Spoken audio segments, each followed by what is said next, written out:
দিগন্ত বিস্তৃত নীল জলরাশির এই সমুদ্র নিয়ে মানুষের আগ্রহের অন্ত নেই। অজানা তথ্য কিংবা সামুদ্রিক পরিবেশের অবস্থা জানতে দুঃসাহসিক অভিযান পরিচালনা করছেন বিজ্ঞানীরা। সম্প্রতি এমনই এক অভিযানে পৃথিবীর সবথেকে বড় প্রবালের সন্ধান পেয়েছেন তারা।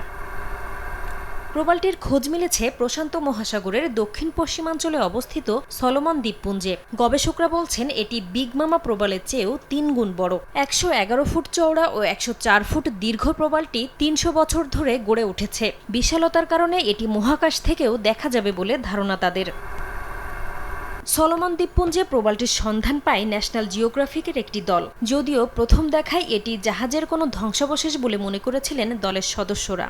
I remember the first time I saw it was like in the first second realized that I was looking to something unique because it's huge. এর আগে সবচেয়ে বড় প্রবালের স্বীকৃতি পাওয়া বিগ মামার সন্ধান মেলে যুক্তরাষ্ট্রের অঞ্চল হিসেবে পরিচিত দক্ষিণ প্রশান্ত মহাসাগরের দ্বীপ আমেরিকান সামোয়ায়। জলবায়ু পরিবর্তনের কারণে অন্যান্য সামুদ্রিক প্রাণীর মতো অনেক প্রবালও বিলুপ্তির ঝুঁকিতে। International union for the conservation of নেচারের এক প্রতিবেদন অনুযায়ী সামুদ্রিক জলের উষ্ণায়নে বিলুপ্তির ঝুঁকিতে আছে প্রায় ৪৪% প্রবাল। এ অবস্থায় সাগরের জীববৈচিত্র্য ও প্রবাল রক্ষায় প্রয়োজনীয় পদক্ষেপ নেওয়ার আহ্বান গবেষকদের।